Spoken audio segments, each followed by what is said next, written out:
Alors, moi, j'espérais, je ne suis pas surpris. Je viens d'annoncer que si jamais je peux suivre dans notre parole chaque jour, ce n'est pas l'évangile de la messe du jour.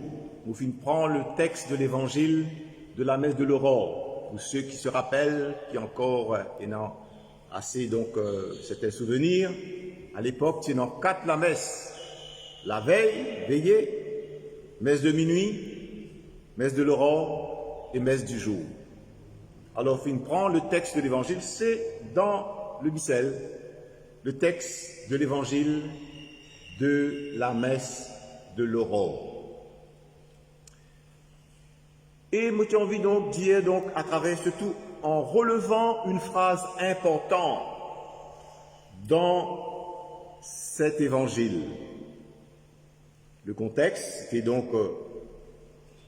les anges qui annoncent au berger la naissance, et puis voilà, aussitôt après le départ des anges, les bergers allaient faire un tour à la grotte de Bethléem et de découvrir l'enfant comme annoncé.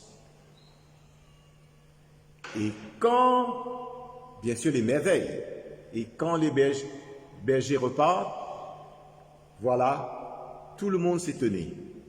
Et la phrase qui nous voudrait justement souligner, Marie méditait tous ces événements dans son cœur. Nous arrêtons dessus. Et mon conseil rentre dans certains détails. Ça veut dire Marie faire méditer tous ces événements dans son cœur. Et là, moi, je voudrais donc peut-être vous présenter le texte d'une autre manière. Méditer, ça veut dire pour Marie, comment dire, il fait la relecture. Il méditait et faisait la relecture des événements qui ont bousculé sa vie. Alors ça, depuis au départ même, on connaît la vie de Marie, comment s'y bousculer, bouleverser. D'abord, son projet initial, c'était de se consacrer à Dieu. Et quand il est marié, voilà, il trouve lui fiancé à Joseph. Et voilà, une fois fiancé à Joseph, voilà que l'ange vient lui dire, maintenant, tu vas devenir maman. Alors qu'il n'est pas encore marié, il n'est pas encore habité. Grand étonnement, grand bouleversement.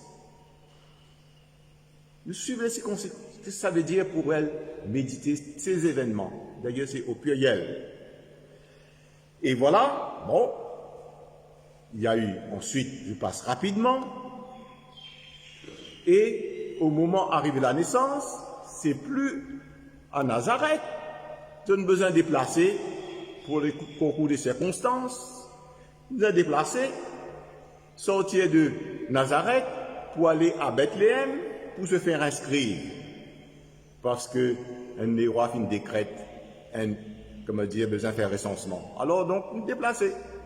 Et les circonstances de la naissance, c'est à Bethléem de trouver dans d'autres textes de l'Évangile comment Jésus se promenait son enfant inarrivé dans pas la place pour eux, dans la crèche, dans une extrême pauvreté.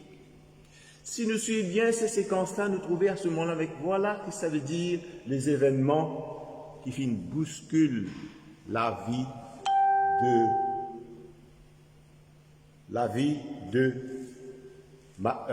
de Marie. Et ces événements, alors donc, quand Marie prend le temps pour méditer, ça veut dire donc, mais qu'est-ce que Dieu est en train de me dire dans ce qui me peut vivre là, avec tous ces bouleversements?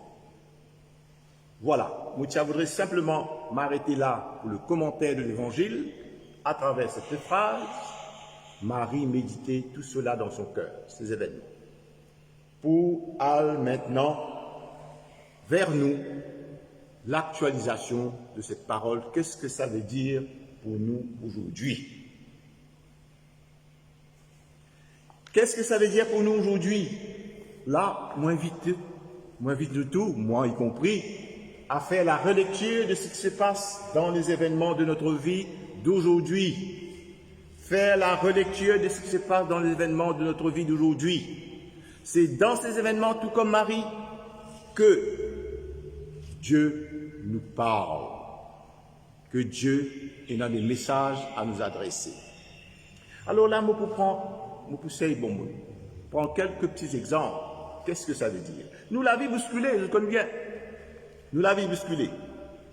Et là, par exemple, bon, hier, je me suis posé donc pour donner une invitation pour faire la veillée en famille. Je prends cet événement. Si nous regardons bien, les personnes qui viennent vivre cette veillée en famille, nous avons des textes que l'évêché vient envoyer. En principe, nous veiller, c'est toujours à l'église avec les autres. Et voilà que ça bouscule nos manières de célébrer. Inviter à vivre cette veillée en famille. Je me rappelle, c'est un des textes synode de la famille qui dit « La famille, c'est une petite église. » La famille, c'est une petite église. Alors voilà, au lieu d'être à l'église physiquement, vous êtes dans la petite église chez vous. Sans compter, vous êtes. Souvent, nous veillons autour d'un grand repas. Si jamais nous avons l'occasion à la messe avant, puis grand repas, et puis bien sûr la fête, partage des cadeaux. Mais là, votre veillée, c'est en prière. Là, vous demandez les personnes qui font cette expérience, combien de fois ça vous est arrivé de faire une veillée en prière et en famille avec des textes? Alors voilà, Dieu nous parle. C'est un événement qui nous bouscule notre pratique, mais voilà comment, je ne dis pas par la force des choses, comment il y a une parole qui nous est adressée. Et Dieu sait combien les familles actuellement passent des moments difficiles, des familles qui se séparent, pour nous dire, mais peut-être ce serait bon de se retrouver l'essentiel, se retrouver de temps en temps en famille, pour aller voir, resserrer les liens entre les familles, entre vos familles. C'est là où vous vivez, c'est là où vous passez le plus de votre temps. Alors que souvent des veillées, des veillées de Noël, et c'est soit que des personnes surtout nous pensent dans des boîtes, des affaires comme ça. Voilà, on nous est parlé. Ça bouscule nos habitudes, ça bouscule notre manière de fonctionner, et voilà qu'est-ce qui vous est donné de vivre. Pas de temps de vivre des veillées comme ça en famille. Voilà un premier exemple. Deuxième exemple que je voudrais apporter. C'est tout clair, donc simple, terre à terre. Nous connaissons bien comment il est difficile de recevoir la communion, même si vous suivez nous en virtuel. Pour certains, moi espérer, donc on passe la nouvelle pour que, aussitôt après la messe, je viens ici, vous cherchez la communion. Des personnes, il n'y a pas longtemps, donc, qui apportent des décors, le joli décor avec des fleurs reçues gratuitement, et qui me disent, voilà, vous êtes gagné, une cherche la communion pour vous autres, vous n'êtes pas propre famille. Et voilà que, interpellé par tel voisin, pour dire, vous payez dans un pour moi, et voilà que la fois ensuite, ces personnes viennent, comment dire, le nombre de personnes touchées à travers la manière de donner une communion. C'est une souffrance pour nous. Nous pas habitués à faire ça comme ça. Et d'ailleurs, ces personnes qui portent la communion, ne sont pas habituellement à donner la communion. Et voilà que, comment dire, une parole de Dieu qui est annoncée là, pour le dire, voilà, pas seulement donne la communion, ça permet à la personne d'entrer dans sa maison, de voir sa réalité, d'engager une conversation. Voilà. Souvent, peut-être que nous n'avons pas eu l'occasion d'être attentifs à nos voisins, à chez autres, en une visite. Dieu nous parle à travers ça, qui bouscule notre manière de fonctionner. Deuxième exemple. Un troisième exemple qui me tient. Nous connaissons bien comment, actuellement, donc c'est difficile, les temps sont difficiles. Difficiles, et il y a tellement de choses qui se passent, nous faisons un petit peu attention à notre porte-monnaie, même si nous gagnons le 13e mois, etc. mais émerveillé de voir quand même, malgré tout, la générosité des personnes. Et ça, nous témoigne ça parce qu'à travers, nous trouver ce que je veux faire, ça c'est que pour la paroisse, sans compter donc les partages qui se fait, la générosité dans ce que se passe. Nous pas habitués comme ça. À l'époque, à un moment donné, nous faisons enveloppe de cadeaux de Noël, ben c'est vrai, tu gagnes un certain nombre de cette année, pas. Mais je vous assure que cette année, ben, la générosité étonne-moi. Pour dire, voilà comment, dans les moments difficiles, dans les moments où tout le monde se serre la ceinture, quand même, nous trouvons cet élan de nous ouvrir aux autres, de vivre cette solidarité. Et Dieu nous parle après ça. Et sans être un prophète de mauvais augure, les temps encore plus durs, c'est probablement encore à venir. Et donc pour nous dire, voilà, attentif aux éléments de votre vie.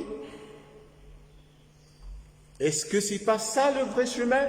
Est-ce que c'est pas ça le vrai Noël qu'à vivre? La solidarité comme cet enfant pauvre, démuni, de la crèche. Alors, voilà. Sans compter, vous êtes là, je voudrais peut-être ajouter une petite note d'humour. Moufine trouve, il y a beaucoup d'agitation, on connaît bien, hein, habituellement. Là, tout est bousculé. Beaucoup d'agitation autour de fête. Mais attention, ces agitations capables d'un moment pour nous, détourner-nous de l'essentiel. Alors, une petite caricature que vous trouvez, c'est tout simplement pour rire. Je trouve ça dans un journal L'Express. Voilà, à travers ce dessin, plein d'achats, plein de choses, puis acheter. Et puis, pointe le petit bonhomme, le virus, qui est là. Toi, on t'occupera après les fêtes. Pour dire que, voilà, si nous rentrons dans l'agitation qui détourne nous de l'essentiel et nous pas faire comme Marie, prendre le temps d'aller à l'essentiel, pas laisser nous disperser et pouvoir qu'est-ce que Dieu a à nous dire. Dans notre vie de tous les jours, faisons, de tout bouleverser, c'est bouleversé, ça va continuer à être bouleversé. Alors, à nous faire comme Marie,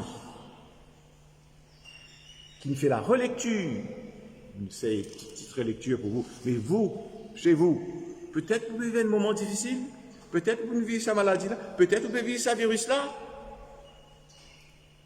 qui change de manière. Allez voir, à travers cela, qu'est-ce que Dieu est en train de vous dire et faire la relecture de notre propre vie. Et alors, nous sommes capables d'accueillir Noël, la bonne nouvelle de Dieu qui vient à l'improviste, nous étonner et nous invite à prendre le silence pour voir ce qui se passe. Amen.